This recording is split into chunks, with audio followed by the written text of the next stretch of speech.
When you're doing 3 films back to back, the danger of the train derailing was huge.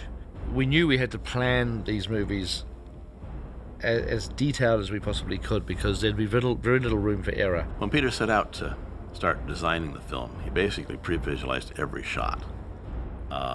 Sometimes with a high level of detail, sometimes just as a sketch. It's to give everyone, including Peter, a good feel as to, okay, this is what the flavor of the film is, and he can then evaluate where scenes are running too long, even scenes that he may want to cut out entirely, all before he's wasting film, shooting actors and sets and having a crew costing tens of thousands standing around. We knew we had to run a very tight ship, as it were, so that when we started shooting, we knew we'd get tired, we knew we'd get exhausted, that all sorts of pressures would descend on us, and we just had to have a great focused plan to be able to get us through each day. When we were developing the movie, Peter spent an extensive amount of time committing the film in its entirety to storyboards.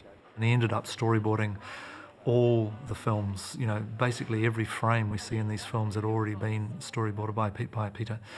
And so we're able to work from visual reference. The storyboarding process was the most basic form of pre-visualizing the film. It's 2D pencil drawings, single panels, nothing's moving, there's no real evidence of what the camera moves are going to be. You get an idea, okay, we pan from this character to this character, we tilt down from this object to that object, but we don't get any feel for how fast those camera moves are, or actually even the logistics. Christian storyboarded most of the films that I made. I first met him when he was like a 17-year-old school kid. When I'm storyboarding with Peter, I think I've got the luckiest job on the planet. So you get a sort of an effect of the horses. I sit down with him, would be and he kind of describes like the shot to me. So usually I get it in the first drawing. Sometimes I have to push it to 2.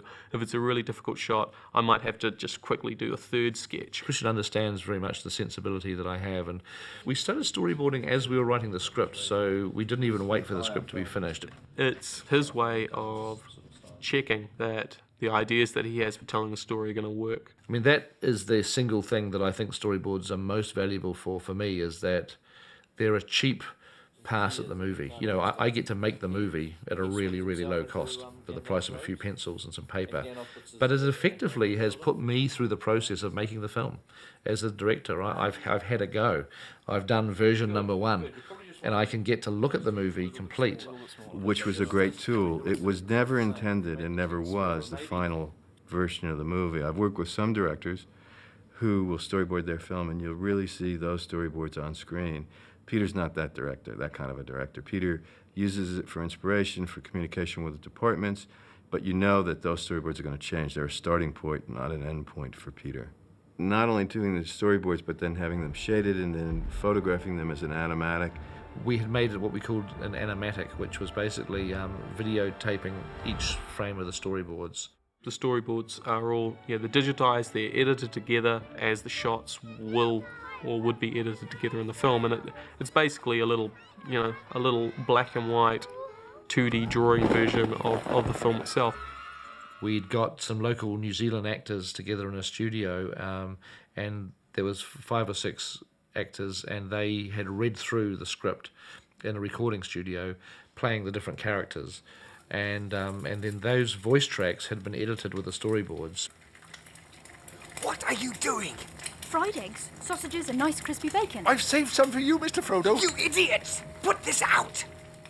Was looking at a version like of the Lord of the Rings as almost like a comic book with words, and we put temp music with it.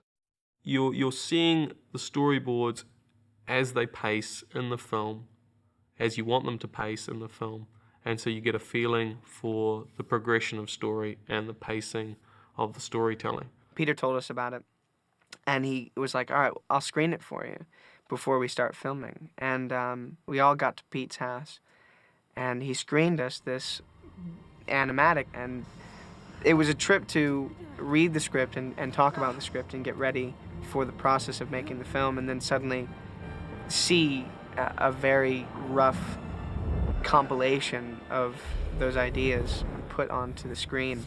I mean, in some ways, we'd felt like we'd watched the film. What was great about that is the script was powerful enough that it actually came across and it resonated in that rough form. And what we did on this movie, which I'd never done before, is I wanted to go one more stage with the storyboards and make them more accurate than they usually are.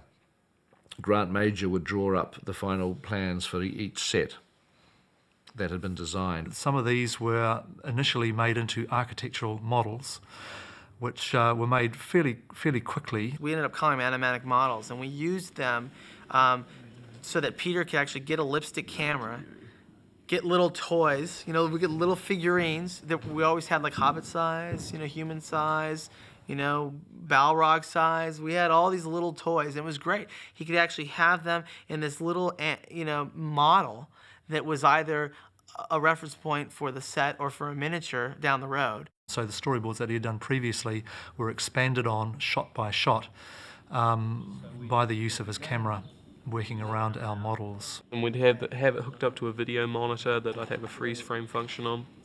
And he'd say, okay, that's, you know, sometimes you'd just sit there and you'd see him sort of, you know, just pottering around, just trying to work out what kind of camera move he'd want to do for this shot.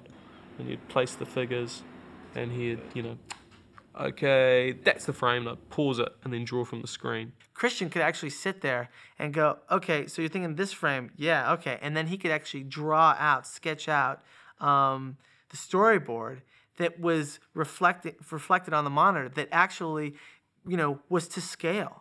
That, you know, that was showing something that had the figure to the background all to scale and made sense and could actually be replicated when you thought about what you were shooting on the set. We basically knew that we were publishing a set of storyboards that were actually accurate, that this angle was here, and when we finally walked onto the set in a year's time with the actors and the full set was built, we'd be able to find exactly the same angle on set as we had with the miniature. Early on, essentially the first set that was ever constructed was Bagan. Peter Jackson thought, hey, you know what we need to do is we need to go in there and get a video camera and I'm going to sort of work through kind of, you know, the space and just get a feeling for it. Yeah, you will keep an eye on Frodo, won't you? Yes, I will. 2 eyes as often as I can spare them. Scene 12, shot 1. I was very worried about Bag End because I knew just how small the set was, and once you get 50 or 60 crew members in there, it's going to become cluttered very quickly and very difficult to work in. And so I wanted just to be able to really get my head into how we would shoot these scenes. And I'd done my little lipstick camera mock-ups with a cardboard model some months earlier, because we were also trying to figure out ways to shoot the scales too, because we had Gandalf had to be tall, and Bilbo and Frodo happened to be small, and we were starting to get our heads into how we were going to shoot all this stuff. And I got a few of the people on the film. So we turned up on a Sunday on set with a video camera. I played Bilbo, and Rick Porus played something, and we sort of did a mock-up of the entire scene that we were going to shoot, ultimately with Ian McKellen and Elijah and Ian Holm. And then again, it turned out to be a relatively accurate. I mean, I think we made script changes eventually, so things altered a bit, but it turned out to be a relatively accurate version of what ultimately was in the film. Through me, that ring would wield a power too great and terrible to imagine. Beyond the storyboarding, we also did like another level of planning, which is sort of like bringing the storyboards to life in a variety of ways. And it's called pre-visualization, is what it's called, Pre-Vis.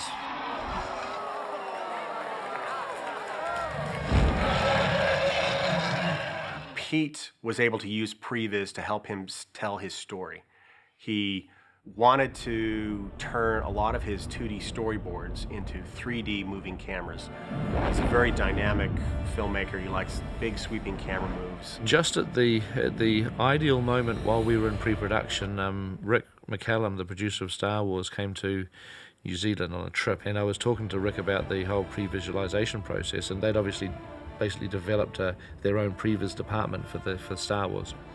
And so Rick said, look, if you're ever in the States, come by and visit, and we'll show you what we've done. And so a few weeks later, we were in San Francisco and visited the ranch, and he was incredibly generous at just basically introducing us to their Pre-Vis department. Rick McCallum and George Lucas have been incredibly helpful to him and to the rest of us in terms of just offering up advice with some of these new approaches that they were doing. So Peter really grabbed a hold of this idea and said, hey guys, this is something we should be doing.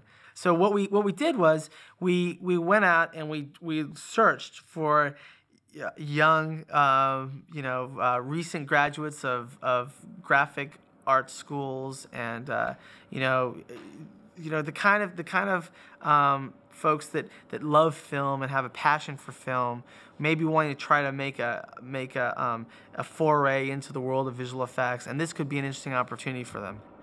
Pre-Vis is doing about 144 shots from film 1. The workshop and the art department provide the designs that we use in Pre-Vis to build in the computer. The shots that we're working on are effects shots and anything that Peter can't really get his head around, that he wants to take a look at it in the 3D environment. And that's what Pre-Vis is for, to help Peter create his vision. Peter was very much present in Pre-Vis, and he'd come in, very exciting to him to see his movie coming to life and trying out the camera angles on sets that hadn't been built yet.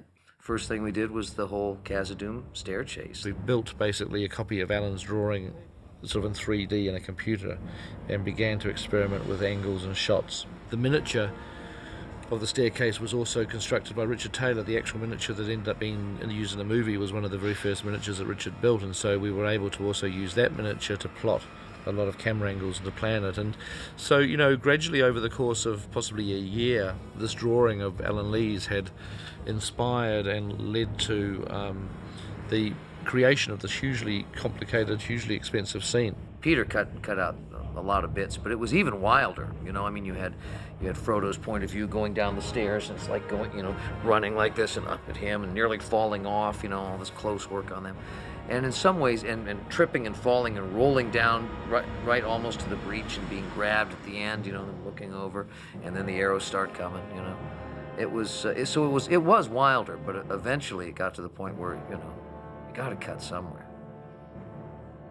Too bad. And obviously it's a fantastic tool, and it just became apparent, well, that's a tool I'm going to need to use to help create these films. Christian Rivers storyboarded the film with me, which is sort of continuing. I mean, even today he's still working, doing storyboards for the 2000 Return of the King, and he's been working on this for probably, it must be nearly 4 to 5 years now. I find that scenes that were born in Pre-Vis are often the more imaginative scenes, because you feel brave when you're just devising these crazy shots with little computers and stuff, but ultimately those crazy shots play an important part in defining the style of the film.